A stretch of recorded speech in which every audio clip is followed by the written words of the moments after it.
그렇습니다.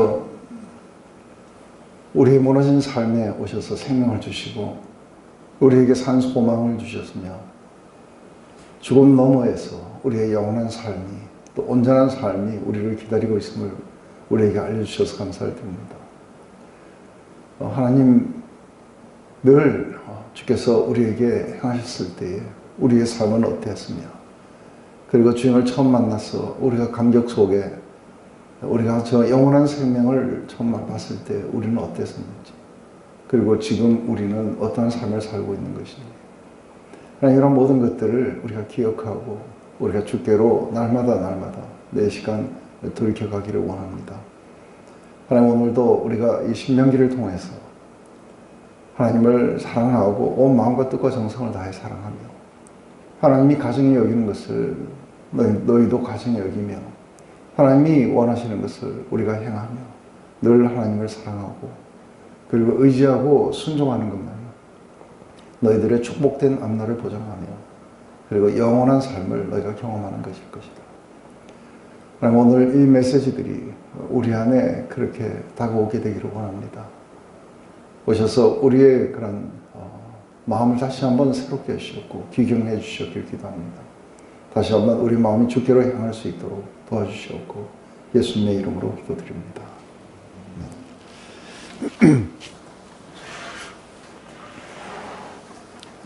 네, 오늘 우리 손명호 형제님이 그동안 그렇게 원했던 단축 수업이 이루어질 예정입니다. 네, 상당히 단축할 겁니다.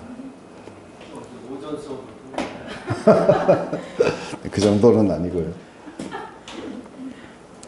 오늘 저희 둘째 매형이 어저께 돌아가셔갖고 제가 오늘 포항을 가야 되는데 차 시간이 딱 3시 5분에 떠나서 제가 2시 반 이전에는 마쳐야 됩니다. 그래서 조금 일찍 시작했고 조금씩 단축하면은 그렇게 될 거라고 봅니다. 어쨌든 오늘 그래도 좋죠? 질문을 하지 말아야 되겠어요.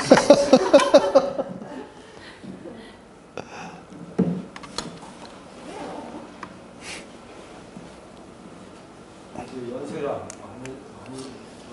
예, 이제 드디어 우리 세대들이 가기 시작하는데, 그래도 이제 우리 직계 가족 중에서는 제일 나이가 많아요. 80. 강건하면 80이라고 하는데 요즘에는 조금 약간 이르다는 느낌이 그렇게 있긴 합니다. 네, 제일 먼저 이제 오늘 6월절을 행하고 또 77절 그리고 장막절을 행해라고 이야기를 합니다. 그래서 1년에 3번 남자들은 내게로 와서 이걸 보이라 이렇게 얘기를 합니다. 그런데 지금 1년에 3번 이렇게 보이는 게 별거 아닌 것 같은데도 멀리서 이렇게 1년에 3번 왔다리 갔다리 하면은 한 번 이렇게 오게 되면은 7일 동안 페스티벌을 지내고 그리고 오는데 가는데 이러면 적어도 뭐 한 3주는 또 오는 준비하고 이렇게 하면은 상당한 시간이 그렇게 걸릴 거라고 봅니다. 그래서 이 3가지의 절기는 왜 하나님이 우리에게 지키라고 이렇게 하셨는가 하면은 하나님이 이들의 삶에 어떻게 축복하셨는지, 그래서 이 절기의 상당히 중요한 파트는 뭐냐면 하나님이 우리를 어떻게 축복하셨는지 그것을 갖다가 우리가 기억하라고 이 절기를 이렇게 주시는 겁니다. 그런데 문제는 이제 우리가 바리새인들이나 아니면 우리 종교적인 문제는 뭐냐면 하나님이 우리에게 주신 것을 우리가 축복을 우리가 이렇게 실감하지 않고 절기만 지키는 거예요. 그래서 절기 지키는데 상당한 열정을 이렇게 나타낼 수는 있어요. 근데 절기는 지키는데 하나님에게 감사는 안 해요. 왜냐하면 그게 축복이라고 느끼지 않고 다만 이 절기를 우리가 얼마큼 잘 지키면은 하나님이 우리에게 복을 주시는가. 이게 지금 거꾸로 이렇게 되어가지고 많은 사람들의 삶이 그렇게 나타날 거라고 봅니다. 오늘 이 3가지의 이 절기, 이것을 이렇게 지키라고 이거 한 것은 그게 바로 제일 먼저 이 유월절입니다. 이것을 무교절이라고도 이렇게 이야기를 하는데, 이 무교절은 이들이 그 나올 때에 유월절에 그런 어떤 예식들 이런 걸 보면은 상당히 약간 우스꽝스럽게 합니다. 짐을 다 이렇게 싸고 그리고 지팡이를 짚고 집 밖으로 이렇게 나가듯이 그런 속에서 이거를 이렇게 먹으라고 이야기를 합니다. 그것은 아마도 하나님의 그 구원에 속히 응답하는, 오늘 우리 보면 삭개오야 속히 내려와라. 우리가 갈 때에 아주 기쁜 마음으로 속히 그 과거의 삶을 떠나서 새로운 삶으로 나가는 겁니다. 근데 이거를 이렇게 누룩을 넣어가지고 이게 부풀리고 이렇게 하고 떡을 만들려면 시간이 많이 걸립니다. 그래서 이때는 누룩을 넣지 마라. 그래서 그냥 반죽만 해가지고 그걸 메고 그렇게 나왔을 거라고 합니다. 그래서 이것은 고난의 떡. 그래서 이걸 먹으면은 누룩이 안 들어갔기 때문에 좀 딱딱하겠죠, 그죠? 그래서 그걸 먹으면서 이렇게 우리가 얼마나 고난이 심했었는지, 종살이 할 때 우리의 삶이 어땠는지 이런 것들을 기억하고, 또 한 가지는 거기서 얼마나 우리가 속히 나와야 되는지 이런 것들을 이렇게 기억한다고 합니다. 근데 이 유월절 예식은 나중에 약속의 땅에 들어가서는 사실은 많이 변해버렸습니다.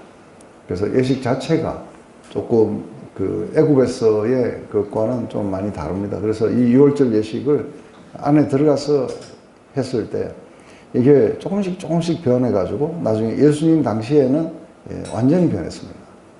그래서 아무도 이제 문설주에다가 피를, 양에 잡은 피를 바른다든지 그런 것도 안 했습니다.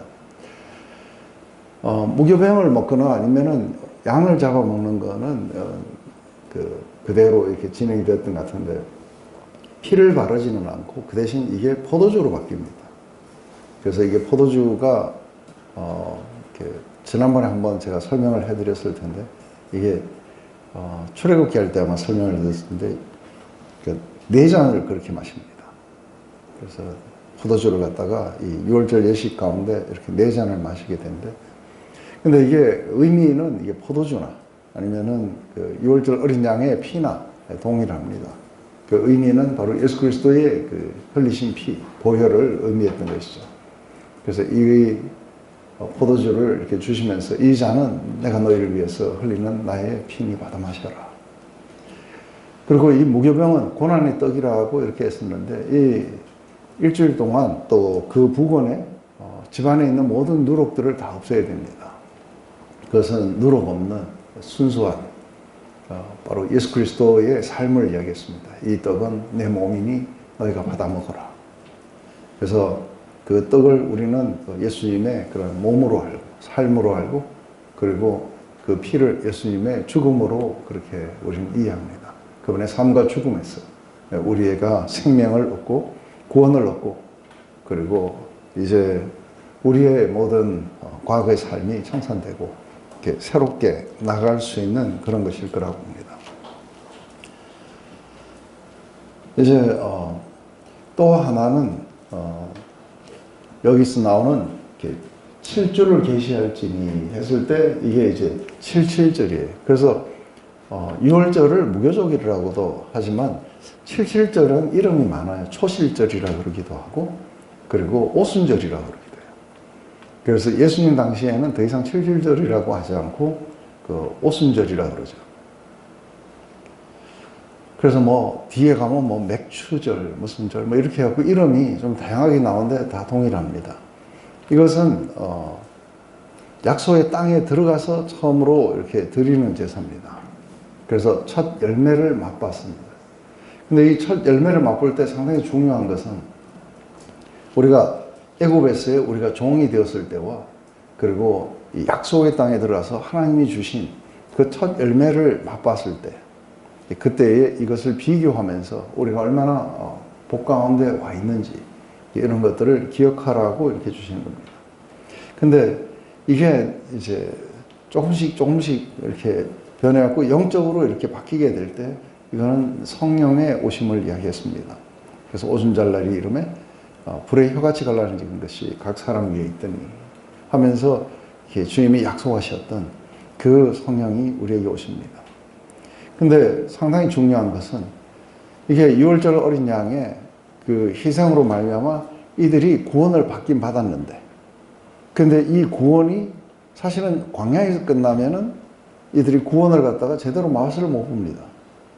그래서 이들은 광야에서 나와가지고 이게 이제 약속의 땅에 처음으로 딱 들어갔을 때, 그때에 이제 그 약속의 땅에 처음 들어가서 약속의 땅에 있는 그 열매들을 맛보면서 이야기가 달라집니다. 아, 우리가 구원받은 게 맞는 거구나. 그래서 궁극적으로 우리가 이걸 보면은 예수님이 십자가에서 우리 모두를 위해서 죽으셨다는 것은 아주 객관적인 거예요. 그래서 이 6월절 어린 양의 이 이야기들은 상당히 이게 객관적인 게 될 수 있겠죠. 근데 지금 777 오순절은 그것을 실제로 맛보는 시간이기 때문에 이거는 굉장히 주관적으로 바뀌게 됩니다. 경험적으로 바뀌게 되고, 그래서 이 오순절은 성령의 오심으로 그렇게 이야기가 되고, 그리고 우리를 갖다가 성령의 처음 익은 열매, 그렇게 이야기를 하기도 합니다. 그래서 함께 내 하나님 여호와께서 그 이름을 두시려고 택하신 곳에서 내 하나님 여호와 앞에서 즐거워할지니라. 너는 애굽에서 종되었던 것을 기억하고 이 규례를 행할지니라 하고 이야기합니다. 이 다음으로 나타나는 게 장막절입니다. 이 장막절은 광야의 삶을 갖다가 기억하기 위함입니다.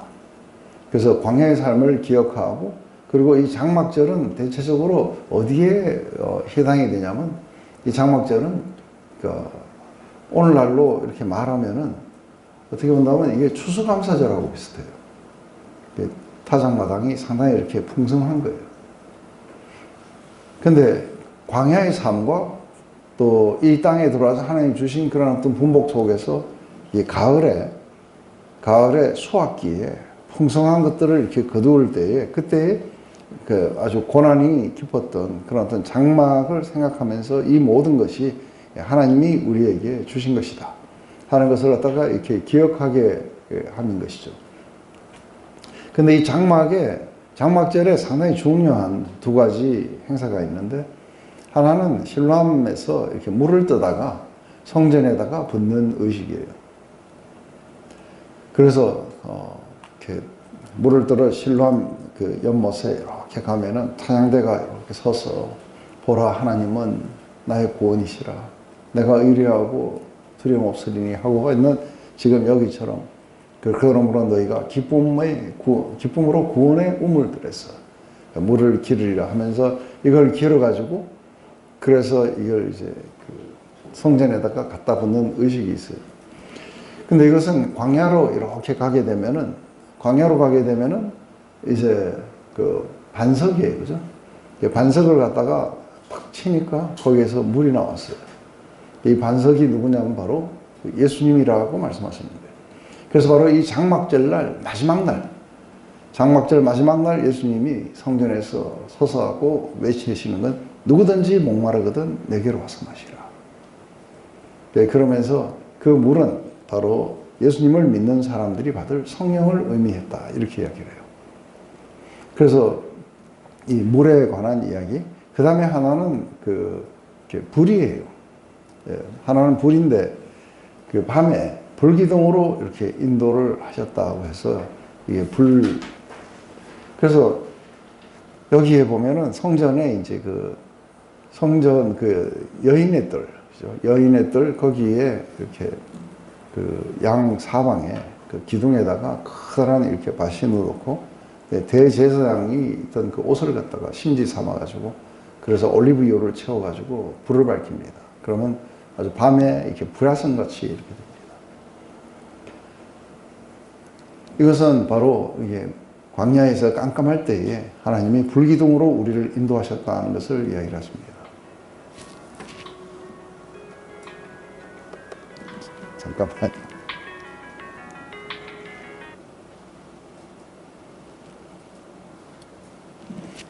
이거를 네. 전화 받으셔야 되는 거 아니에요? 감사합니다. 그렇게 세세하게 저를. 제가 예매로 예매하는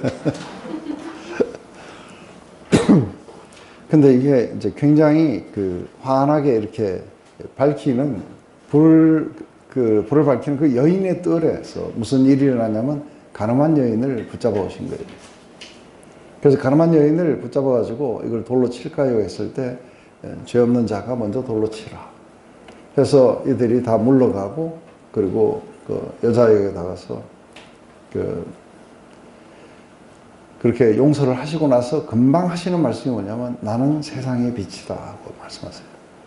그래서 누구든지 나를 따르는 자는 어둠에 다니지 아니하고 빛 가운데 걸어갈 것이다. 그래서 그 불기둥은 바로 누구였느냐 하면 바로 예수님이었어요. 그래서 이렇게 6월절 또 장막절에 그 물 나오는 것, 그 다음에 불, 기둥 전부 다 예수님을 갖다가 이렇게 포인트했다고 예수님 스스로가 그렇게 밝혀주십니다. 우리가 이것은 장막절은 우리 삶에 어디에 해당되느냐면 예수님을 믿고 그리고 마지막 그 요단강을 건너가서 우리가 예수님을 직접 뵈는 그날까지 전 기간이 장막절일 거라고 해요. 왜냐하면 이 땅에 가면서 이미 우리는 열매를 맛봤는데도 불구하고 아직도 여전히 우리는 약속의 땅에 온전히 들어가지 못했어요. 그래서 이미 우리는 맛을 봤지만 우리는 여전히 광야에 있는 것과 비슷한 삶을 우리가 살아가게 돼 있어요. 그래서 거기서는 유혹도 있고 여러 가지 위험도 있고 그래요. 여기에서는 바로 광야에서처럼 하나님을 의지하고 순종하고 청종하는 훈련. 이것은 우리가 죽는 날까지 지속될 거라고 봐요. 그때에 우리는 여기에서 늘 예수님을 따라가고 그리고 하나님을 의지하고 그리고 순종하고 그리고 목마름을 바로 예수님을 통해서 성령의 그 주심으로 우리가 채워지고 이런 어떤 과정들이 전 과정이 바로 장막절일 거라고 봅니다.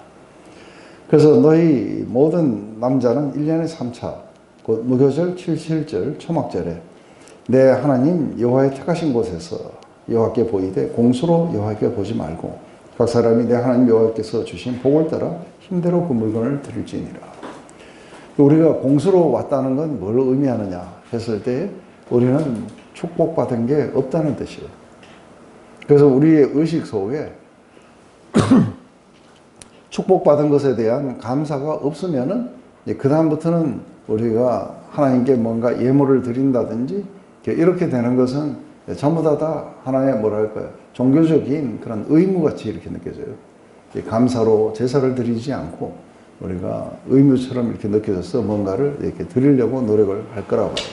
이게 이제 굉장히 근데 우리가 이렇게 여기서 이야기하는 건 얼마를 내라 이게 아니고 너희들에게 주신 분복을 따라서 너희들에게 주신 분복을 따라서 그 힘대로 힘 닿는 대로 그렇게 여호와께 예물을 드릴지니라. 그래서 우리가 받은 복만큼 그렇게 우리가 느끼는 만큼 그렇게 드리기 때문에 이 헌금은 상당히 이렇게 자원하는 마음으로 이렇게 자율적으로 드리도록 되어 있다는 것을 이렇게 보게 됩니다. 이게 이제 1년에 3번 그렇게 하라 한 것은 이스라엘이 하나님의 축복을 기억할 수 있도록 그래서 하나님이 애국으로부터의 압제의 구원 그리고 그렇게 고난의 어떤 광야를 통과할 때 하나님이 필요한 모든 것들을 공급해 주신 것 또 이미 그것을 맛본 것 이런 모든 것들을 해서 우리의 그런 어떤 비참했던 시절 그리고 오늘 우리가 이렇게 살아가는 이 시간들 이것에 대해서 절대로 그렇게 잊지 마라. 근데 이건 우리가 과거를 돌이켜보고 이런다는 건 굉장히 중요한 이야기이긴 해요. 그죠? 그래서 지금 여기에 그런 세대에 이렇게 온 사람도 있지만 특별히 이제 저 같은 경우에 6.25 사변이 끝나고 나서 곧바로 온 산천이 특히 이제 제가 자랐던 포항은 이렇게 낙동강 전투가 굉장히 심했던 곳이에요. 그래서 마지막 마지노선이었기 때문에 굉장히 이렇게 커다란 전투가 벌어졌던 곳이고 산천이 남는 게 없었어요. 그리고 굉장히 심했던 만큼 온 산천에 총알, 대포 포탄 이런 것들이 막 거꾸로 박혀 있고 어릴 때 지나다니면서 이렇게 널널하게 봤는데 왜 그걸 군인들이 빨리 수거를 안 했는지 그건 모르겠지만 애들이 그거 가지고 놀다가 많이 죽었어요. 그리고 이게 먹을 게 없으니까 그냥 아무거나 먹고 이러다가 또 죽기도 하고 하여간 어쨌든 굉장히 아주 어려운 시간들이었고 또 우리 위에 한 3년은 전쟁하는 통에 많이 죽고 또 애도 잘 안 나왔어요.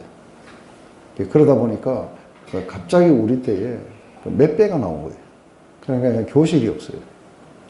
그래서 바닷가에 모래사장에 앉아 하기도 하고 뭐 건물에 어느 공공 건물에 계단에 앉아서 하기도 하고 뭐 매일 달라져요.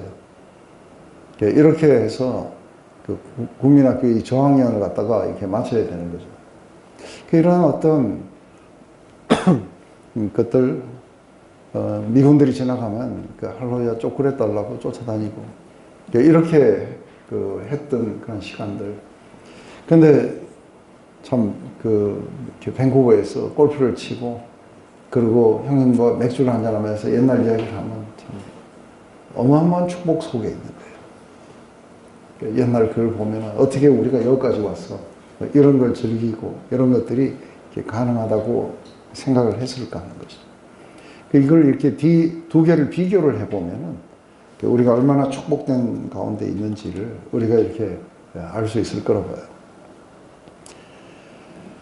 우리가 사랑하고 이 사랑이라는 것은 그냥 나오는 게 아니라 그분이 먼저 우리를 어떻게 사랑하셨는지에 대한 그러니까 믿음이 있을 때에 우리가 그분을 사랑하는 것이 나오고 그리고 그분과 연합하고 이게 우리 신앙생활의 전부예요. 근데 이러한 것들이 아담과 하와는 모든 걸 자기들이 필요한 모든 것을 하나님이 다 마련해 주셨는데 그리고 가장 마지막에 나왔을 때 모든 게 다 당연했던가 봐요. 왜냐하면 처음에 눈을 떴을 때부터 다 있었으니까. 하나님이 주셨다는 의식보다는 원래 있었다는 의식이 강했는지 그만 하나님을 마음에 두기 싫어했어요. 그래서 이게 하나님과 분리되고 멀어지고 타락이 오고 죄가 급속하게 퍼지고 자기중심으로 바뀌고 그리고 다른 모든 사람이나 하나님을 내 필요를 채울 수 있는 어떤 수단으로 이렇게 보게 되죠.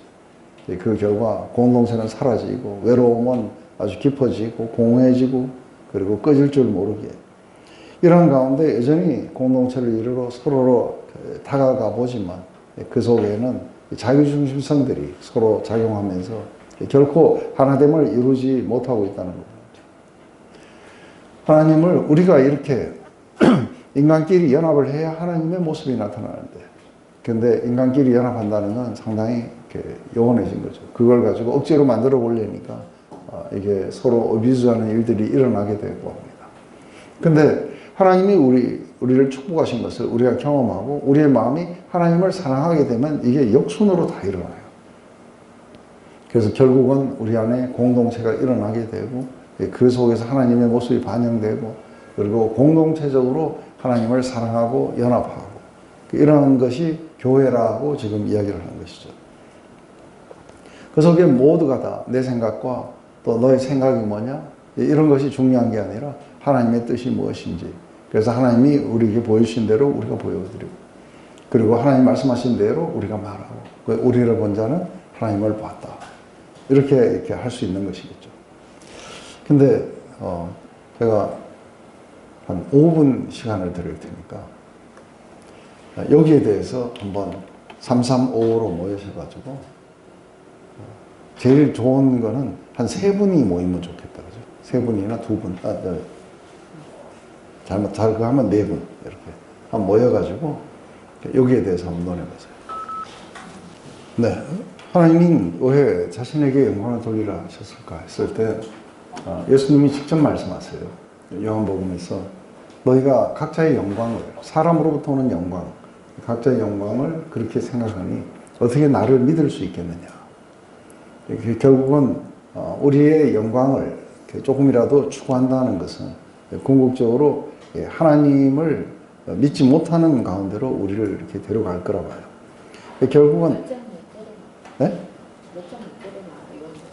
요한복음요. 제가 정확하게 기억은 안 나는데 한 5, 6장 정도에 나와요.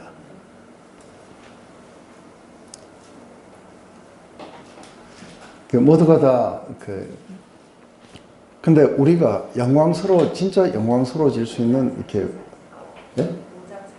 네. 그래도 제가 5, 6장이라 했는데 그래도 그 안에는 들었네. 감사하죠. 너무 꼬치꼬치 지금 목사님 빨리 끝내셔야 돼요. 아니 몇 장 몇 절이 중요한 게 아니에요. 내용을 받아들이고 지금 자꾸 지연되고 있습니다. 예, 이 이야기는 우리가 자신의 영광을 생각하게 될 때 모두가 다 각자가 자신의 영광을 생각할 때 영광끼리 서로 싸워요. 부딪히게 되고. 그래서 영광이 하나도 영광되지 못하는 거죠. 그래서 내가 뭔가 다른 사람보다 더 잘 되려고 하고 이런 것은 사실은 이렇게 죄성에 속해요. 근데 이런 모든 것들이 이렇게 하나님으로부터 오지 않는 게 아무것도 없다는 걸 아는 지식을 우리가 가지고 있다면은, 그렇다면 우리가 어떻게 되었을 때 나의 나된 것은 하나님의 그 은혜의 산물이지 내 노력의 산물이 아니라는 거예요. 근데 우리가 조금이라도 우리의 노력의 산물이라고 하면 자기의 영광을 이렇게 나타내려고 하는 거겠죠. 그래서 자기의 이런 것들은 전부 이렇게 자기의 영광을 나타내려고 하는 거죠. 그래서 제가 이야기하는 어떤 도덕적 자아나 우리의 어떤 그러니까 아이디얼한 그런 자아, 이런 것들을 못 맞춰갖고 애타하는 이것은 이고의 작업이에요. 그죠? 우리의 죄성의 문제예요. 그래서 자기의 영광을 추구하는 자들은 이렇게 어떻게 망하게 되는지, 그래서 하나님을 떠나가게 되는지. 근데 모든 것들이 하나님이 우리에게 모든 것들을 마련해 주시고 축복해 주시고 거기에 대해서 우리는 감사와 존귀와 영광을 하나님께 드리고, 이게 이제 올바른 방식이에요. 그런데 이렇게 하다 보면은 우리가 자기로 스스로 의로워지려고 했는데 이렇게 하나님께 영광을 드리게 됨으로써 말미암고 이 하나님의 그 영광이 우리에게 전수되어 나타나요. 그래서 우리는 매일매일 이렇게 영광되어 가는 이 과정은 우리의 노력이 아니라 보고 들으면서 와요. 그래서 그 영광을 우리가 맛보고 그리고 우리는 영광스러워져 이렇게 가게 돼 있어요. 궁극적으로 하나님은 그 영광을 자신의 모든 피조 세계에 다 나눠주기를 원하는 거죠. 근데 그 방식이 틀리는 거예요. 하나는 자기가 스스로 취하려고 하는 거고, 하나는 하나님이 모두를 그분과의 사랑의 관계 속에 모든 것을 축복하시고, 그리고 그 축복으로 말미암아 이들은 감사와 사랑을, 그래서 하나님의 그 영광스러움을 갖다가 매일매일 이들이 맛보고 그리고 그 영광으로 바뀌어가게 되는 거죠. 이게 이제 하나님과 우리 사이의 올바른 관계예요.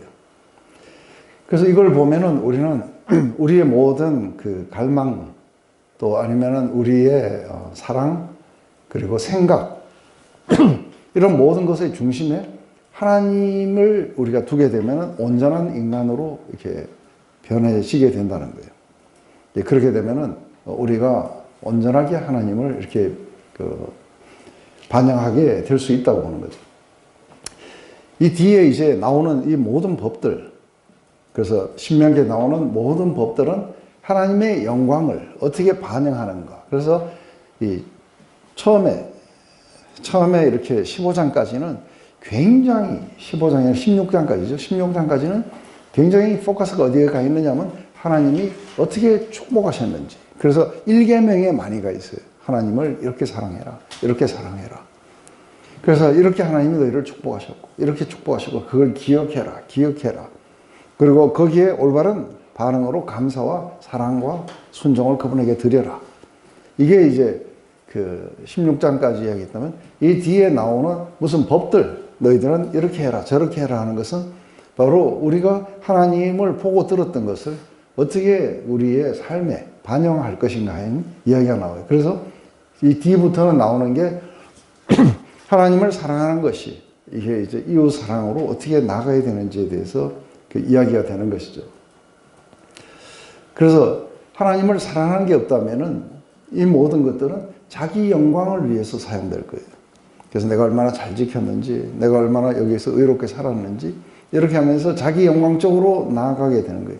그래서 1계명이 안 지켜지면은, 하나님을 사랑하는 것이 없으면은 인간 사랑이라는 건 전부 자기 영광을 위해서 가게 될 거라는 거예요. 그런데 그분과 사랑의 연합 속에 있었고, 내가 오늘 아내를 사랑할 수 있는 것은, 그것은 내가 사랑하는 게 아니라 하나님의 은혜가 나로 하여금 내가 사랑할 수 있도록 만들어 주신다는 거예요. 이렇게 가지고 간다면은, 내가 사랑해도 내가 이런 걸 할 수 있는 정도가 됐다고 우쭐거리지 않고 하나님의 은혜에 감사를 드리면서 지속적으로 하나님으로부터 사랑과 생명을 받고, 그걸 우리의 삶 속에서 반영하면서 늘 하나님께 감사를 이렇게 드리고 신앙이 살아있을 거라고 봐요. 목사님, 죄송한데 이 영광이라는 게 이건 믿음으로 의롭게 되고 그런 신앙적인 것만 얘기하는 건지, 나 스스로에게 영광을 돌린다는 게, 그동안에 뭐 공부 잘해서 1등 하려고 1등 하면 막 박수 받고 골 넣고 챔피언 되고 또 뭐 해서 벤처 해가지고 돈 많이 벌고 뭐 기부도 하고 그러면 또 그런 즐거움, 네. 어느 정도 좀 있어야 되는 거 아니에요? 근데 이제 그게 예를 들면은 이제 이건 좀 약간 우스꽝스럽지만, 그냥 어떤 축구 선수가 막 찼는데 그냥 골대하고 영 상관없는 방향으로 날아갔는데 거기 해필이면 수비를 맞고 꺾여갖고 들어갔다든지 이렇게 되면은, 예? 쑥스럽잖아. 아니, 쑥스러운 게 아니라 이 사람은 늘 자기가 뭔가, 그러니까 예수 안 믿는 사람은 운이 좋다고 생각할 거고, 골프를 쳤는데 이게 뭐 숲속으로 들어가는데 거기에 휴지통을 맞고 튀어나왔다든지, 우리는 이렇게 삶 안에, 실제적으로는 삶 안에 그게 상당히, 근데 가만히 이렇게 보게 되면은 돈을 많이 번 사람도 자기가 이렇게 연구를 해가지고 돈 많이 벌었다든지, 만약에 그렇다면 지금 다시 똑같은 상태에서 다시 한번 시작해갖고 하면은 그 사람은 또 벌 수 있다. 내가 볼 때는 그건 아니에요.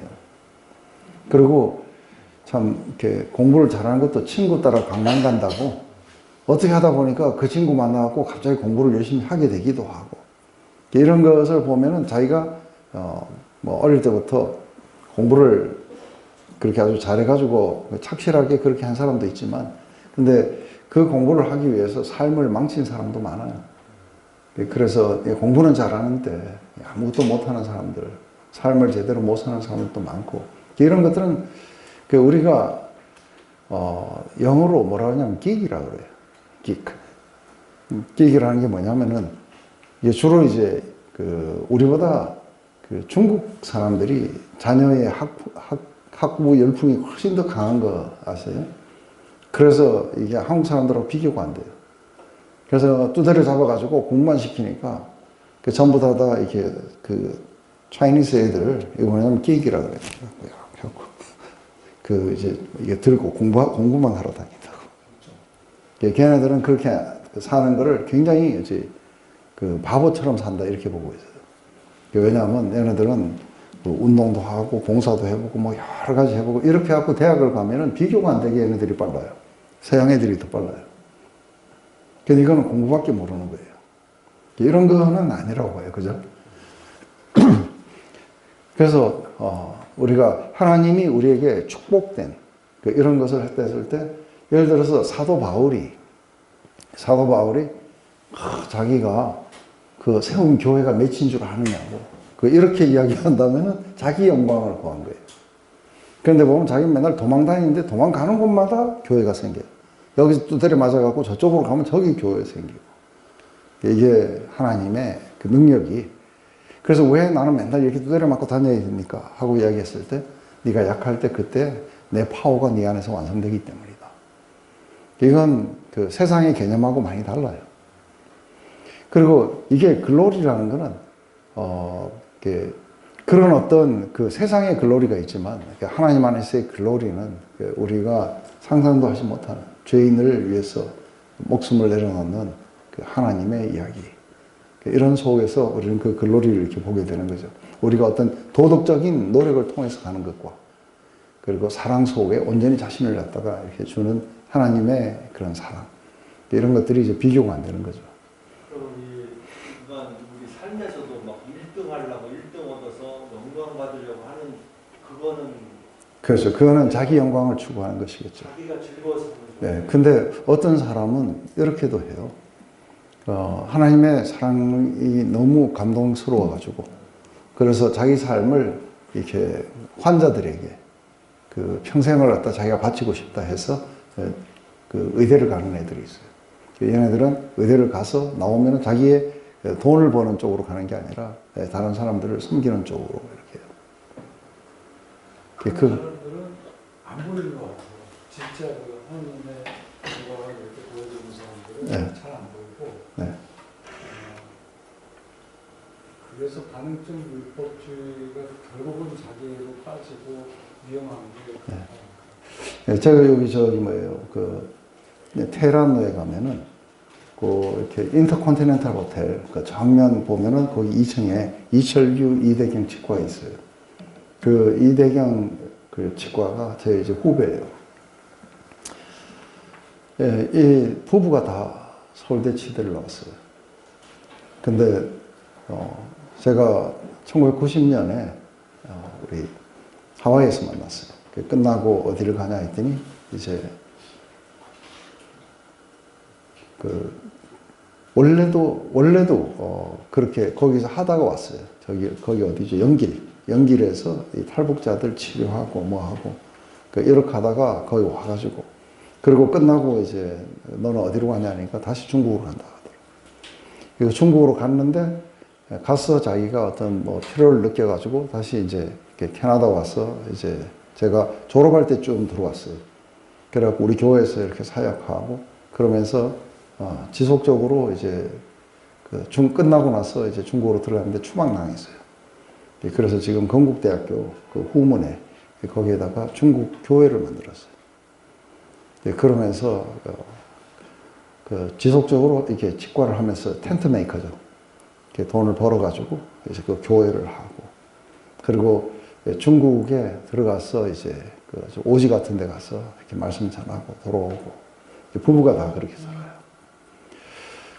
여기는 아마 둘이가 다 돈을 벌었으면 상당히 좀 잘 벌었을 텐데. 근데 그하고는 별로 상관없이, 그래서 어느덧 60이 넘었어요. 보면은, 실제로 또 이제 그렇게 살아가는 사람들이, 저는 안에 이렇게 많이 있다고 봐요.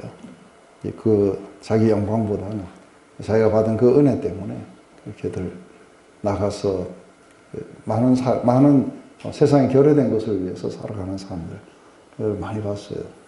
저도 제 DTS의 리더가 저희 조장이 뉴욕에서 아주 잘 나가는 외과 의사였어요. 그런데 또 우리 학교장도 또 의사였어요. 미시간에서 의사였었어요. 그런데 다 팔아서 정리하고 저기 람복이라는 발리섬 바로 옆에 있어요. 람복이라는 그 섬에 가서 무료 진료 센터를 세워놓고 그걸 하기 위해서 와서 훈련을 받고 우리 떠날 때 자기는 람복으로 떠났어요. 그렇게 살아가는 사람들도 상당히 많이 있긴 해요. 그런데 너무 숫자가 적다 보니까 잘 안 보여요. 그죠?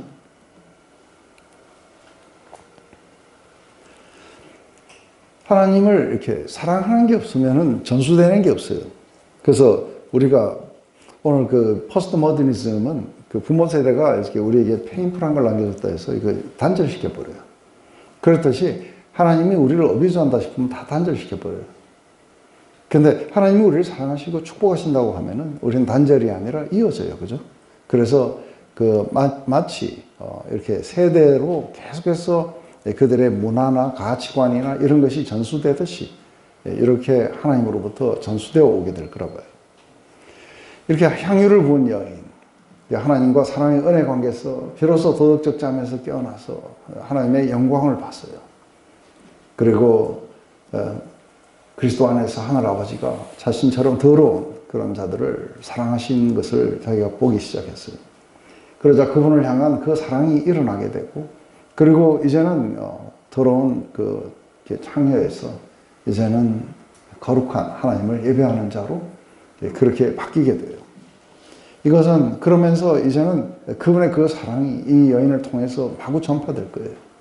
그리고 계속해서 이렇게 뿜어져 나올 거예요. 왜냐하면 이 여인은 그 사랑을 경험했고, 그리고 그것에 대한 감사와 그분을 향한 이 사랑이 꺼질 줄 모르기 때문에 이 여인 안에는 바로 예수 그리스도의 그 사랑이 반영되어서 그렇게 나타나게 될 거라고 보는 것이죠.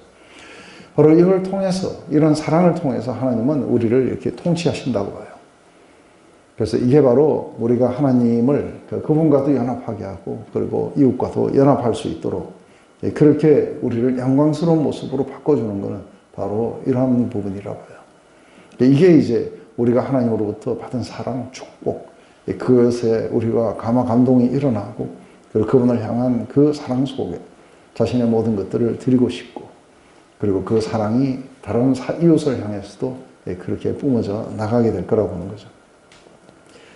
사도 요한이나 우리 사도 바울도 동일한 얘기를 해요. 나는 십자가 외에 아무것도 자랑하지 않는다. 그래서 나의 나된 것, 내가 다른 모든 사도들보다 훨씬 더 많은 수고를 했는데, 그렇지만 나의 나된 것은 그것은 모두가 다 하나님의 은혜였지 내가 뭔가를 해서 된 게 아니었다. 사도 요한은 아까 이야기했듯이 우리 소명 형제님 이야기한 것처럼 세상이나 세상의 것들을 사랑하지 마라. 그 속에는 하나님을 사랑하는 게, 하나님의 사랑이 그 안에 있지 않다. 이런 모든 것들이 안목과 그리고 우리 육신의 정욕들, 이생의 그런 어떤 자랑들, 자기 영광을 구하는 것이다. 그 속에는 하나님의 사랑이 있지 않다. 결국은 그것이 자기를 갖다가 찔러서 근심의 근원이 되고 타락의 이유가 되고 우리를 파멸시켜 갈 것이다. 그러므로 하나님을 온 마음과 뜻과 정성을 다해 사랑하는 것이 바로 너희들에게 진정한 생명과 영광과 축복의 삶으로 데려가게 될 것이다. 그렇지 않으면, 하나님을 사랑하지 않으면 하나님의 말씀이 우리 안에 머물 수가 없어요. 그렇지만 주님을 사랑하게 된다면 우리는 그 주님의 말씀이 늘 우리 안에 이렇게 담겨져 있을 거예요. 그래서 사랑하는 사람은 그냥 말한 게 그냥 흘려보내지 않아요. 그죠? 이렇게 다 캐치가 돼요. 근데 사랑하지 않는 사람들, 오늘 별로 만나고 싶지 않은 사람이 말하면 딴 생각을 막 하게 돼요. 그렇듯이 이게 사랑이 가장 이렇게 중요한 파트일 거라고 봐요. 우리 잠시 쉬었다가. 네, 이제 17장에 가면은, 이제 백성을 재판할 때 이렇게 그렇게 하지 마라 하면서 이제 하나님에게 이렇게 무릇 흠이 있거나 아니면은 악질이 있는 우향을 이렇게 드리면 안 된다. 이렇게 이야기를 하면서 이제 다른 신에게 절하지 말고 오직 하나님에게만 그렇게 해라는 이야기가 쭉 나오는데, 그러면서 상당히 이제 중요한 게 하나님은 이런 것을 굉장히 싫어하신다는 거예요. 이런 것을 싫어하신다. 그래서 그 중에 싫어하시는 것 가운데 한 가지가 뭐냐면 이렇게 판결을 갖다가 굽게 하는 것.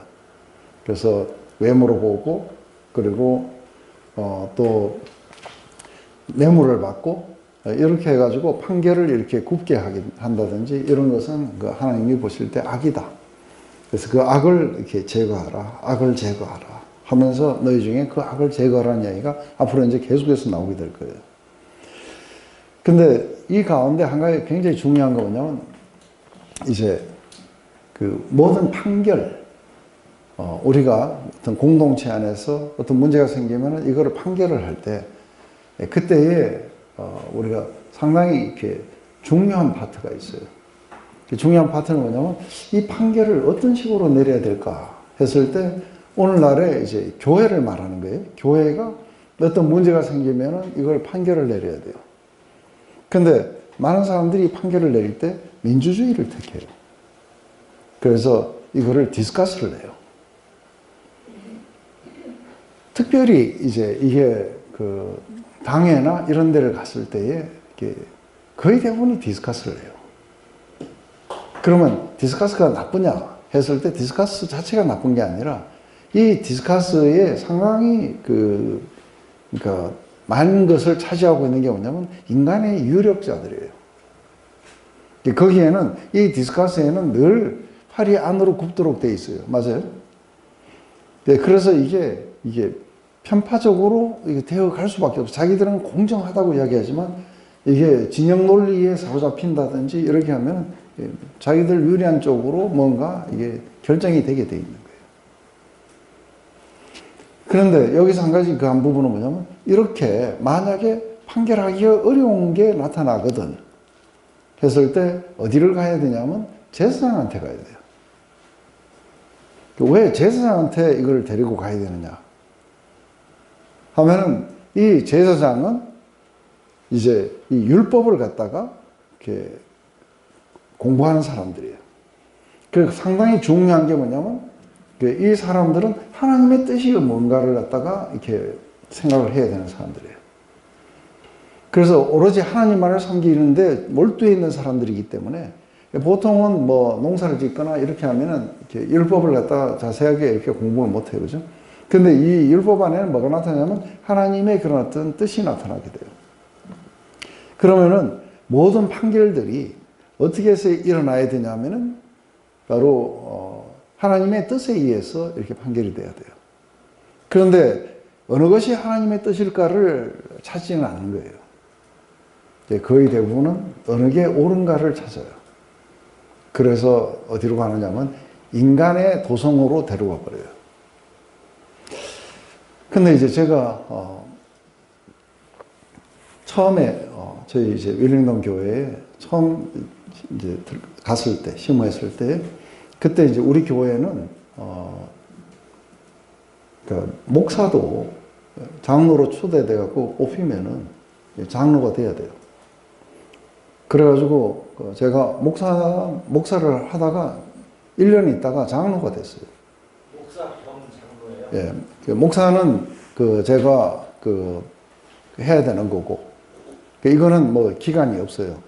근데 제가 장로가 되면은 3년마다 이렇게 갱신을 해 가야 돼요. 그리고 이거는 또 이렇게 투표를 해가지고, 그래갖고 사람들의 3분의 2인지 얼마 찬성을 얻어야 돼요. 근데 장로가 되어가지고 그 당회에 들어가가지고 이렇게 했을 때 그 당회를 보고 제가 사실 굉장히 깜짝 놀랐어요. 왜냐하면은 이제 그 목사님도 이렇게 은퇴하실 때가 다 된 목사님이었고, 그리고 장로들도 거의 대부분 이렇게 은퇴할 때가 다 된 나이가 많은 장로님들이었어요. 근데 어떤 안건이 나오면은 제일 먼저 그 안건을 가지고 이렇게 조금 디스커스 하다가 그러다가 이렇게 335로 이렇게 모여가지고 무릎을 꿇고 하나님의 그 뜻을 구해요.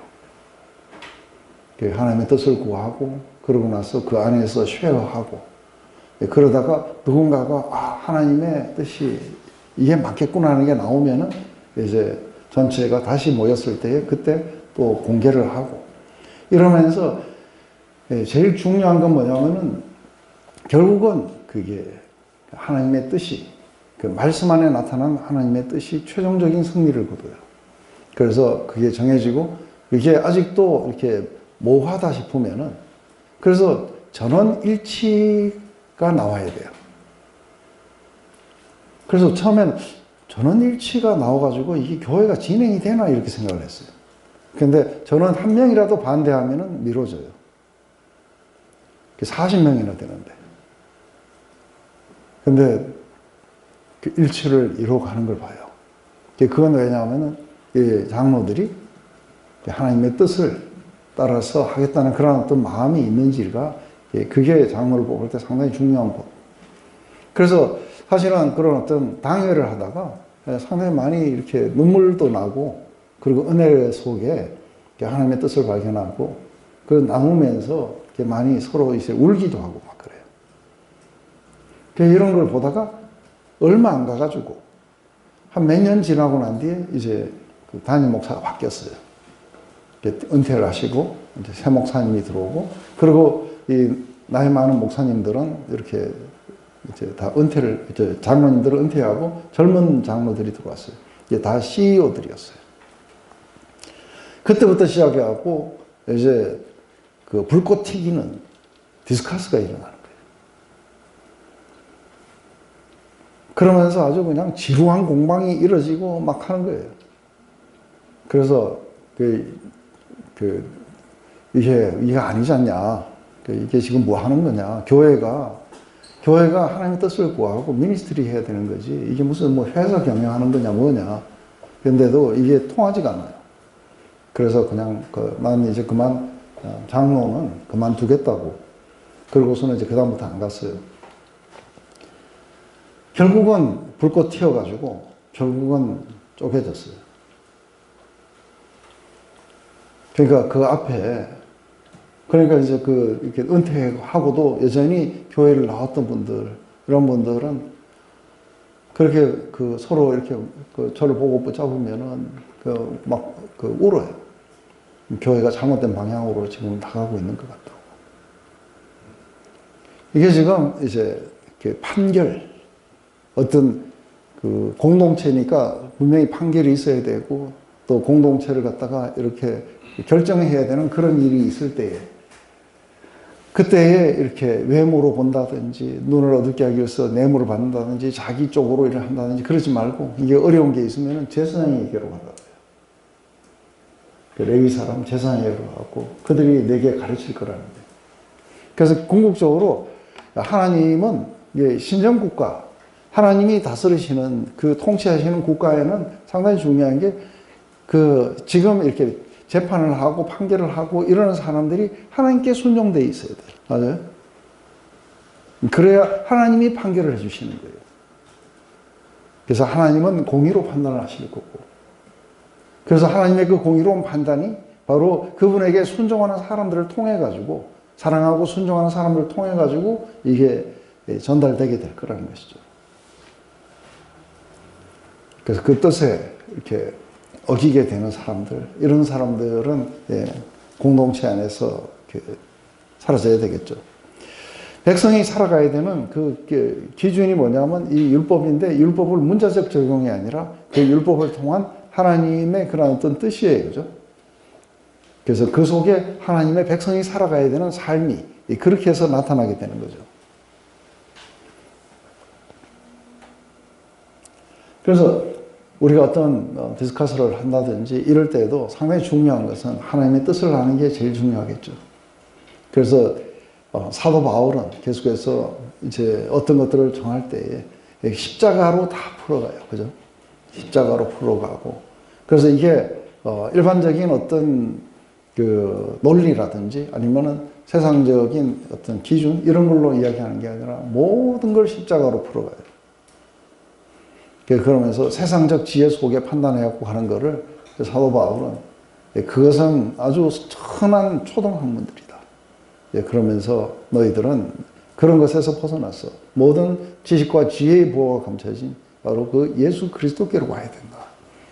그래서 그분을 사랑하고 그분을 순종하고 그 지위고하를 막론하고 하나님의 뜻에 순종을 해야 된다.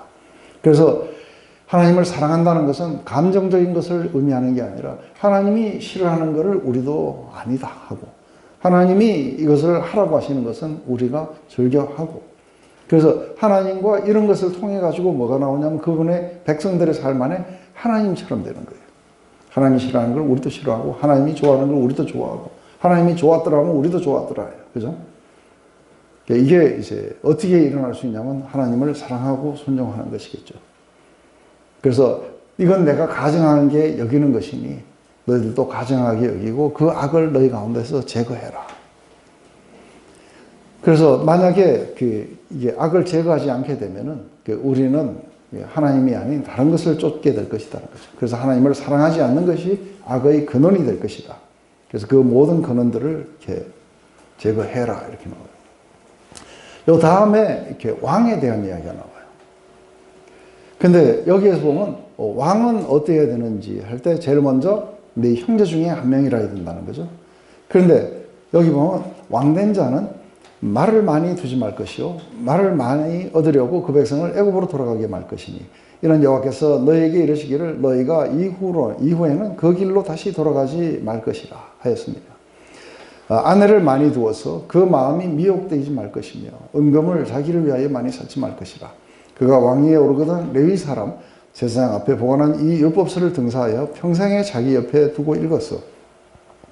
그 하나님 여호와를 경외하기를 배우며 이 율법의 모든 말과 이 규례를 지켜 행할 것이라. 그리하면 그의 마음이 그 형제 위에 교만하지 아니하고 이 명령을 떠나 좌로나 우로나 치우치지 아니하리니 이스라엘 중에서 그와 그의 자손 위에 왕위에 있는 날이 장구하리라. 지금 그 왕에 대한 그 규례는 상당히 이렇게 중요해요. 예, 나중에 가면은 우리가 그 신약에서는 뭐라고 해야하냐면 그 government죠, 그죠? 그래서 보호자나 아니면 룰러들, 그래서 권세자들, 아니면은 그 파워에 있는 어떤 파워를 가진 자들, 이게 파워나 아니면은 권위를 가진 자들, authority들 나와요. 그래서 그러니까 근데 이 보호자와 정세와 그리고 능력과 권위, 권세 이런 모든 것들은 사실은 이게 뭐냐면 그 하나님이 온 세상을 만들어 가시는 이제 통치하시는 스트럭처들이에요. 그래서 하나님 나라 안에도 그게 있는 거 아시죠? 하나님 나라 안에도 왕이 있고 또 아니면 리더가 있고 그 다음에 천부장이 있고 백부장이 있고 50부장이 있고 뭐 이러면서 이 파워 이게 어떤 그 하나의 국가를 형성하는 이 구조들을 가지고 있다는 걸 봐요. 근데 이거는 우리 인간들이 만드는 거냐면 그렇지 않아요. 그래서 제일 먼저 우리가 그 모세가 출애굽 후에 너무 백성들 전부를 자기가 다 판결을 하려니까 그 장인 이드로가 이렇게 이야기를 해줘요. 그죠? 그렇게 해서 조금 사람들을 세워서 나누면 어떻게 했느냐. 그래서 나중에 하나님이 또 그렇게 이렇게 하라고 하세요. 그래서 혼자서 못해가지고 이렇게 그 장로들을 세우고 또 뭐 귀인들을 세우고 이런 식으로 어떤 그 파워 스트럭처들을 이렇게 만들어줘요. 근데 왕에 대해서 이렇게 어떤 뜻이 나거든 하면서 이제 지금은 이제 드디어 왕으로 바뀌어가는 왕정이 나와요. 그래서 왕이 있으면은 군대 장관이 있을 거고 뭐가 있을 거고 이제 다 이렇게 있어요. 그런데 이 자체가 사실은 우리가 볼 때는 어디서만 봤느냐 하면은 세상에서만 봤어요. 그래서 우리가 보호자나 했을 때 이렇게 정부예요. 그래서 이렇게 government가 이렇게 정부가 이렇게 있게 된다면 이 정부가 만약에 타락하지 않는다고 생각해 봐요. 그러면 이 정부의 기능이 뭘까 하는 거예요.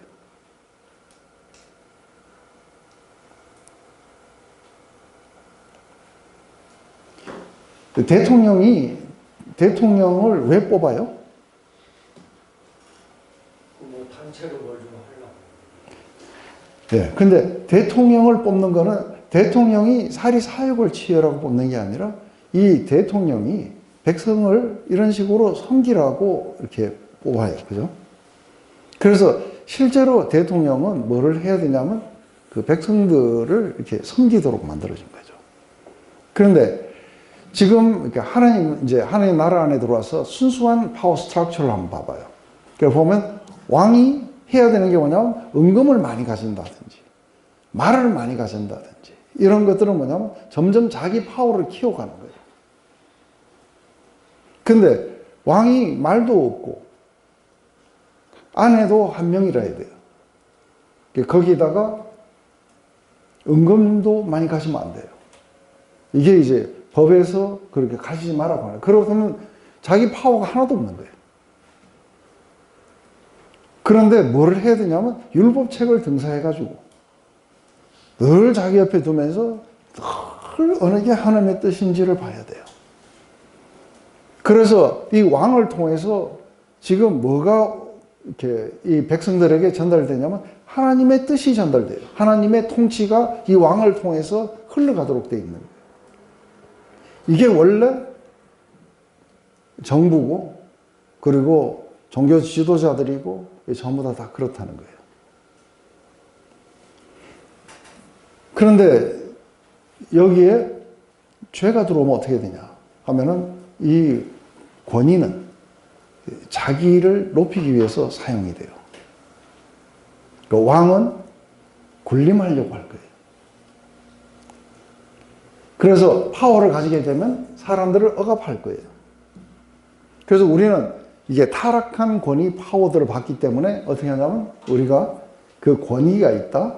아니면은 파워가 있다, 아니면 보호자다, 아니면은 그 지도자들이다, 이렇게 했을 때에 그 사람들이 자기의 뜻과 생각대로 우리를 갖다가 억압했다, 이렇게 보는 거예요. 그런데 그게 싹 빠진 순수한 파워들, 순수한 지도자들, 이런 것은 뭘 하게 돼 있냐면 우리를 갖다가 위에서 섬기도록 돼 있는 거예요. 그런데 우리가 이제 사울을 보는 거예요. 사울 왕을 보면은 이 사람은 굉장히 뭔가 국력을 키우려고 노력했고 이러는데 하나님을 순종하지 않아요. 그래서 뭘 만들려면 자기 왕국을 만들려고 하는 거예요. 근데 이 자기 왕국을 만들려고 노력하는 이유는 뭐냐면 이렇게 자기 영광을 향해서 지금 가고 있는 거예요. 근데 다윗은 어떻게 하느냐 했을 때 다윗은 그 수많은 시편에서 보듯이 하나님을 사랑해요. 근데 다윗은 상당히 그 처음에 초대될 때부터 시작해갖고 그 이새의 집에서 이렇게 치지도 않았어요. 그래서 또 혹시 더 없냐 했을 때 하나가 더 있긴 한데 별 볼 일 없다고 이래갖고 데리고 온 게 이게 다윗이에요. 그 다윗은 한 가지 중요한 게 뭐냐면 하나님을 사랑했어요.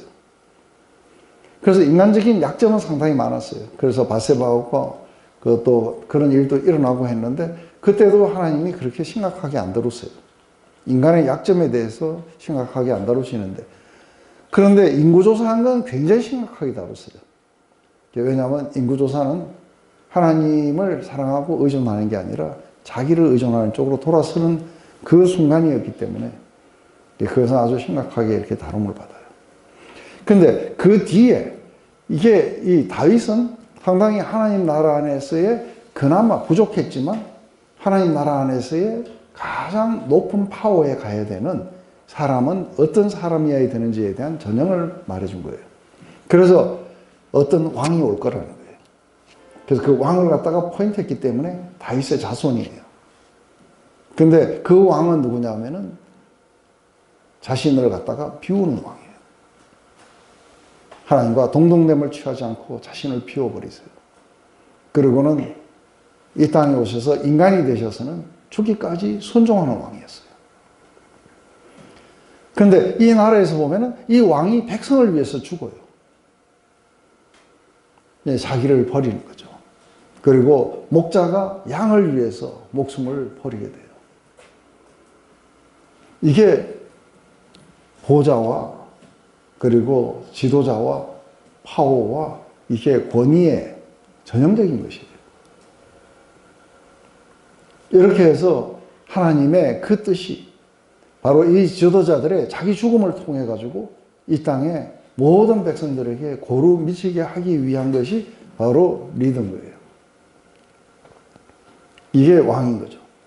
그래서 우리는 예수 우리 왕인데 그 왕이 우리 위에 군림하는 왕이 아니라 우리를 섬기는 왕이에요. 그 밑에 있는 사도들도 똑같아요. 그죠? 사도들도 그리스도의 주대심과 그것을 위해서 너희들의 내가 종되어 쓴 것을 갖다가 너희들에게 말하는 것이다. 그죠? 그게 바로 너희들을 섬기기 위해서 너희들의 바로 이 복음을 전달해서 너희들에게 섬기기 위해서.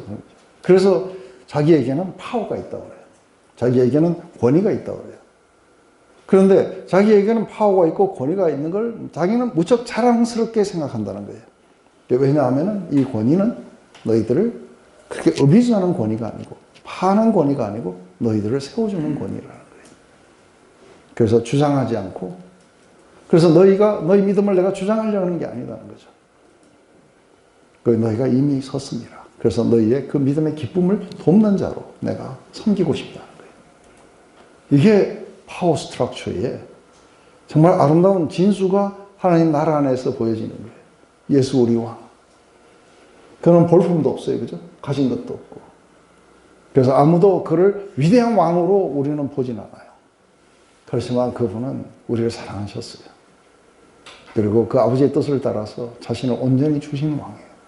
그래서 우리 모두 안에 이렇게 생명을 주시고 그리고 우리의 영원한 왕이 되신 거예요. 이게 왕에 대한 이런 기회를 드리고 왕이 왜 자기를 위해서 파워풀하면 안 되는 것인지, 왜 하나님의 뜻을 따라서 자신을 온전히 주시는 것인지. 그래서 마가복음에 인자가 온 것은 섬김을 받으러 온 것이 아니라 섬기러 왔다. 마태복음에서는 너희 왕이 너희 가운데서 이렇게 겸손의 왕이 나귀를 타고 너희 가운데 이렇게 입성하신다는 거예요. 군림하는 왕이 아니라 우리를 섬기는 왕이에요. 잃어버린 자들을 찾아서 그렇게 온 땅을 헤매시는 왕. 잃어버린 양을 찾아서 그 한 마리를 찾기 위해서 와서 이렇게 등에다가 메고 그렇게 가는 목자. 이게 우리 하나님이신 거죠. 그래서 이 땅에 지상의 도구인 교회는 어떻게 해야 되는가 했을 때 파워 스트럭처에 올라갈수록 뭐 하는 거예요? 자기 희생들이 막 일어나야 돼요. 그래야 하나님의 뜻이 거기에 이렇게 전달되는 것이겠죠. 그렇지만 이제 이 모든 파워와 이런 것 뒤에는 인간의 그런 어떤 욕망들이 담길 수가 있는 거예요. 가장 쉬운 게 그런 거예요. 그래서 그 뒤에 이것을 갖다가 그러니까 유혹하고 우리로 하여금 그 자기 희생적인 그런 어떤 위치를 갖다가 자기를 위한 자기 중심적인 위치로 바꿔가는 사단의 유혹이 끊임없이 있을 거예요. 그죠?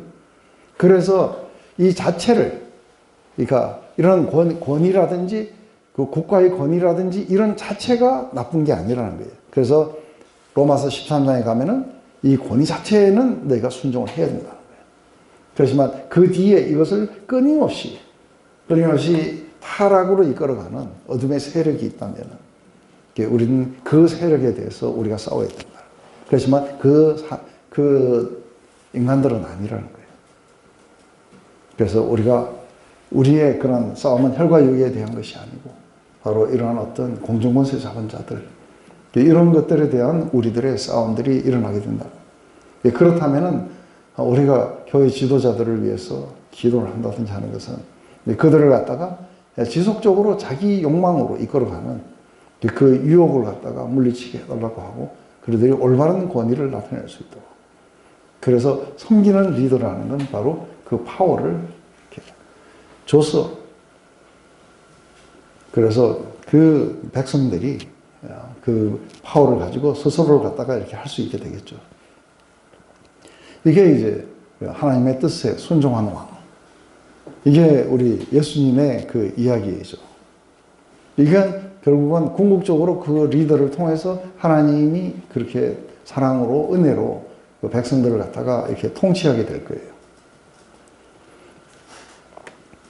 이제 레위 지파 사람들은 이렇게 분깃이 없으니까 이렇게 하라고 하면서 레위 지파들은 온전히 그러니까 기업이었기 때문에 누가 기업이 되냐면 내가 그들의 기업이 될 것이다. 그래서 내게 오는 모든 허물들은 그들이 가질 수 있도록 해라. 그래서 인간은 하나님께 온전히 헌신되고 그리고 하나님은 그들의 기업이 되시고 하는 그 이야기를 지금 레위 지파의 이야기 속에서 여기에서 이제 상당히 중요한 건 뭐냐면 어떤 거는 듣지 말고 어떤 거는 들으라고 이야기해요. 그래서 이런 것은 우리가 우리의 삶에서 완전히 몰아내라고 이야기하는 것은 제일 먼저 이게 몰렉에게 제사하는 것인데 이게 총 우리가 9가지가 나와요. 9가지가 나오는데 제일 먼저 아들과 딸을 불 가운데 지나가게 하는 거 이거는 몰렉에게 제사하는 방식이에요. 그러면서 이제 우리가 듣지 말아야 되는 거 이거는 복술자, 기륭을 말하는 자, 여술하는 자, 무당, 지는 자, 신접자, 박수, 초혼자 이런 것을 용납하지 마라. 그래서 보면은 뭐 복술자, 기륭을 말하는 자 이런 사람들은 우리가 다 알아요. 그렇죠? 전쟁이들을 말하겠죠. 무당이나 박수는 남자냐 여자냐에 따라서 다르고 그러니까 이제 뭐 신접자 이런 거는 그 무슨 그 신이 내렸다 뭐 어쨌다 하고 그 어떤 영적인 존재하고 이렇게 뭔가 통화하는 자들. 초혼자는 뭐냐면은 우리 김소월 씨의 초혼이 있죠. 그게 뭐냐면 죽은 사람을 불러내는 거예요. 아, 산산이 부서진 이름이요. 하고 이래갖고 내가 부르다 죽을 이름이요. 하면서 그 사람을 불러낸다는 뜻에서 초혼이라고 이렇게 지은 거예요. 그래서 우리 나중에 보면은 사울이 이 죽은 누구의 그 사무엘을 갖다가 이렇게 불러낸다든지 이런 거 이런 자들은 전부 다 쫓아내라는 거예요. 그러면서 뭐라고 말씀하시냐면 내 하나님 여호와께서 너희 중 내 형제 중에 나와 같은 선지자 하나를 너를 위하여 일으키리니 너는 그를 들을지어다. 그래서 지금 우리가 들어야 되는 것은 나와 같은 선지자를 일으킬지니 그 선지자의 말을 들어라 하면서 이제 호렙산에서 이렇게 말씀하셨다는 거죠. 내가 그들의 형제 중에서 너와 같은 선지자 하나를 그들을 위해서 일으키고 내 말을 그 입에 두리니 내가 그에게 명하는 것을 그가 무리에게 다 구하리라. 무릇 그가 내 이름으로 구하는 내 말을 듣지 아니하는 자는 내게 벌을 받을 것이요 내가 구하라고 명하지 아니하는 말을 어떤 선지자가 만일 방자인 내 이름으로 구하든지 다른 신들의 이름으로 말하면 그 선지자는 죽임을 당하리라 하였느니라. 내가 혹시 심중에 이르기를 그 말이 여호와의 이르신 말씀인지 우리가 어떻게 알리오 하리라. 만일 선지자가 있어서 여호와의 이름으로 말하는 일에 증언도 없고 성취함도 없으면 그런 여호와의 말씀하신 것이 아니요 그 선지자가 방자의 한 말이 너는 그를 두려워하지 말지니라. 여기서 보면은 나중에 내가 너와 같은 선지자 하나를 일으킨다는 것을 제일 먼저 누가 이야기하느냐 하면은 이게 베드로가 이야기해요. 안전뱅이를 갖다가 고쳐주면서 그러면서 예수를 전파하면서 바로 그 선지자가 바로 예수라. 또 누가예요? 요한이 그래요, 그죠? 세례 요한에게 넌 누구냐? 엘리야냐? 아니면 메시아냐? 아니면 그 선지자냐? 했을 때 그 선지자가 이 선지자. 그래서 사람들은 이 선지자가 예수님이 메시아라고 그렇게 알고 있어요. 근데 이제 하나님이 직접 예수님이 그 선지자라는 것을 말씀해 주시는 것은 이게 변화산에서요. 모든 것들이 구름이 잔뜩 잡혔을 때 그때의 음성이 들려와요. 그죠? 그러면서 이는 내 사랑하고 기뻐하는 자다. 너희는 저의 말을 들어라 하고 이야기를 해요. 그래서 우리는 누구의 말을 들었냐면 예수님의 말씀을 들어야 돼요. 왜냐하면 그분이 선지자고 그래서 하나님의 말씀을 이렇게 얘기하는데 예수님이 그래요. 너희는 광야에 왜 나갔냐? 그러니까 너희들은 흔들리는 갈대를 보러 간 것도 아니고 그리고 옷 잘 입은 사람을 보러 간 것도 아니다. 거기 바로 선지자를 너희는 보러 갔다. 그래서 하나님의 말씀을 들으러 나갔다는 거예요. 그런데 선지자보다 훨씬 더한 선지자가 여기 있다는 거예요. 그래서 예수님은 자신의 말씀을 들으라고 그렇게 말씀하세요. 그런데 이 정도까지는 아니겠지만 교회 안에 이거 비슷한 사람들 너무 많아요. 맞아요? 예언 기도해 준다고 오라 해가지고 막 뭐라고 막 그래요. 그래서 지금 너무 많이 하나님의 이름으로 막 말해요. 그런데 그런 어떤 기도를 많이 받아보셨어요? 네. 그 중에서 안 이루어진 게 있어요? 기도 받았는데 안 이루어졌어요. 네, 저는 받아갖고 하나도 안 이루어졌어요. 저는 중국 간다고 외국에서 오신 할머니 강사님 상담받고 중국까지. 선교사 언제 갈지 그 어떻게 알 수 있느냐 하면 안 이루어질 거라는 거예요. 그래서 이게 안 이루어지거나 이렇게 하면은 그게 하나님이 말씀하신 게 아니라는 거예요. 그래서 제가 그 디테일스 리더 할 때 이제 그렇게 기도하는 사람들이 이렇게 와가지고 할 때에 우리 목사님하고 둘이서 이제 이렇게 통역도 해주면서 옆에서 막 이렇게 보니까 이게 무슨 세트가 목사님하고 둘이 이게 한 5개 정도가 있는 것 같다고. 그래서 이게 가면서 번갈아 막 나오는 것 같다. 왜냐면 나는 기도 받을 때 내 혼자 받았는데 이게 이제 통역을 하다 보니까 이게 뭐 한 100명을 넘게 한 거예요. 그러다 보니까 이제 둘이서 이렇게 하고 번갈아 갖고 이렇게 하면서 들어보니까 야, 이게 뭔가 뭐 틀이 있는 것 같다. 그런데 듣고 하나 장난 삼아서 듣고 딱 잊어버리고 이러니까 별 그렇게 크게 중요하지 않지만 그것도 중국 가실지 거기에 매여가지고 또 중국 가지 마세요.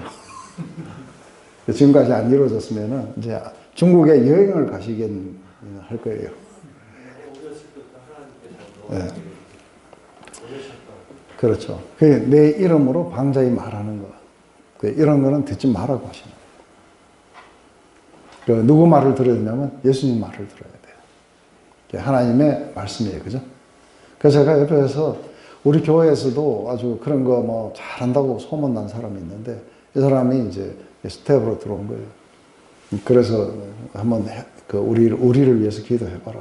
그러면서 기도하고 이렇게 했는데 이 사람이 약간 힘들어요. 벌벌 떨어요. 왜 그러냐니까 이게 자기가 누군가가 분별하는 사람이 왔다고 하니까 힘들어하는 거예요. 왜냐하면 이거는 분별하지 못하는 사람이 가서 해야 좀 과오가 쓸 텐데 자기가 하면서도 자꾸 누군가가 분별하고 있잖아요. 그죠? 이게 한 사람이 예언을 하면 다른 사람들은 어떻게 해요? 분별하려고 그래요. 근데 분별하지 않고 무조건적으로 가서 그렇게 하니까 문제가 생기는 것이겠죠. 옛날에는 참 김봉수 장명소 우리 집 옆에 있었어요. 이름 들어보셨어요? 상당히 유명해요. 중앙청 옆에 김봉수 장명소. 우리 형님도 가서 이름도 바꿨어요. 근데 쓰진 않아요. 그래서 참 재미로 그렇게 하기도 하고 또 옛날에는 이상하게 또 아무 집에나 가면 할머니들이 토종 비결도 많이 봐주고 그리고 또 상당히 궁합도 많이 봐요. 결혼하기 전에 궁합도 보고 이런 어떤 것들이 우리가 하나의 어떤 학문이겠죠, 그죠? 그러니까 이걸 갖다가 이렇게 철학이라고도 하고 역학이라고 그러기도 하고 뭐 그래요. 그러면서 뭔가 운명들을 갖다가 바꿔보려고 이런 것들을 들으려고 할 거예요. 우리는 그걸 듣는 게 아니라 우리는 예수님의 말씀을 들어라. 그런데 수많은 선지자들이 왔지만 아무도 안 들었어요. 마지막에 하나님이 자기 아들을 보내주신 거예요. 선지자로 보내주셨고 최종적으로 저의 말을 들어라. 우리는 그분이 이렇게 3년 반 동안 그렇게 훈련시킨 사도들이 있어요. 그죠? 이 사도들의 말을 들어야 되는 거죠.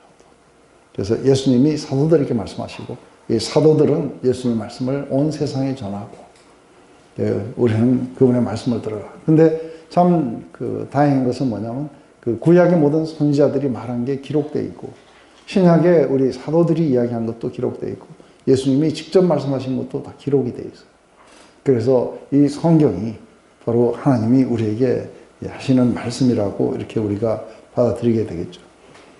그렇지 않으면 우리가 운명을 바꾸고 싶어하고 발람을 불러가지고 이스라엘을 저주하고 뭔가 다른 어떤 운명들을 바꿔보려는 이런 시도들이 굉장히 많이 일어나는데 예수님은 마지막 때가 되면은 굉장히 많은 거짓 선지자들이 일어날 거라고 봐요. 그래서 사람들을 미혹할 거라는 거예요.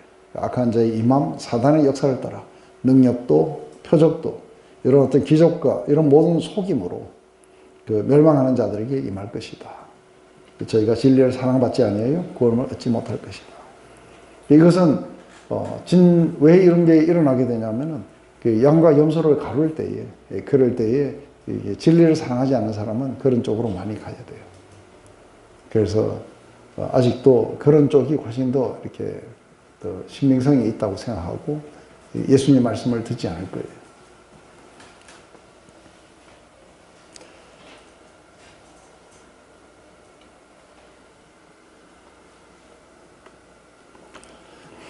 이제 19장부터 시작했고 이 뒤에 나오는 이야기들은 아주 간단한 거예요. 왜냐하면 이게 도피성이에요. 도피성은 왜 이걸 세웠느냐 하면은 무지한 자의 피를 흘리지 않게 하기 위해서요. 이게 과실치상이에요. 오늘날로 치면은 어떤 고의가 없는데 잘못해가지고 사람이 죽었을 경우에 어떤 피해 보복 같은 것들이 일어나게 돼요. 이렇게 되면은 이렇게 무지한 자가 이렇게 피를 흘리게 되고 그 땅이 더러워질 거라는 거죠. 그래서 이게 땅이 저주를 받았다는 이야기가 어디에 가느냐면 무지한 자의 피에 대해서 이야기하면 훨씬 더 앞으로 가고 가인이 아벨을 죽여요. 아벨은 무지한 자의 피를 이렇게 흘리게 됐어요. 그래서 그 땅이 저주를 받고 더러워지는 거죠. 똑같은 이야기가 이게 도피성을 세우게 되는 이야기가 가인이 아벨을 갖다가 죽이지 못하도록. 그래서 이건 고의가 아니고 이게 고의를 하는 사람은 응당히 자기가 범한 죄에 대한 죄값을 받겠지만 그렇지만 이게 고의가 아니었고 실수로 그렇게 되는 케이스들은 보복이 일어나지 못하도록 해라 하는 게 이제 도피성인데 도피성은 총 6개가 있어요. 그래서 요단강 동쪽에 3개 그리고 서쪽에 3개인데 전부 다 북쪽, 중앙, 남부 이렇게 하고 셋으로 나눠놨어요. 그래서 도망을 빨리 갈 수 있도록 그렇게 하는 거죠. 들어가고 그 속에 머물게 되는 장로들이 이러한 이유로 왔다 하면 일단 안에 이렇게 넣어주게 되고, 그리고 보복자가 쫓아와도 내주면 안 돼요. 그리고 이 사람이 진짜로 그 부지 중에 그러는지를 판단해가지고 그렇다고 보면은 거기를 이렇게 살 수 있게 해줘요. 이 사람이 집으로 돌아갈 수 있는 유일한 날이 언제냐면 그 해에 그 당시에 제사장이 죽어야 돼. 대제사장이 죽으면 다시 돌아갈 수 있어요.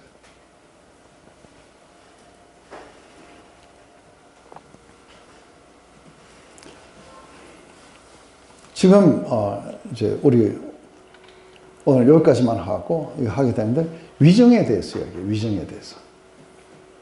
위정에 대해서 이야기를 하는데, 이 위정은 상당히 중요한 게 뭐냐면, 예를 들어서 내가 위정을 해갖고 어떤 사람이 죽어요. 그래서 억울하게 죽어요.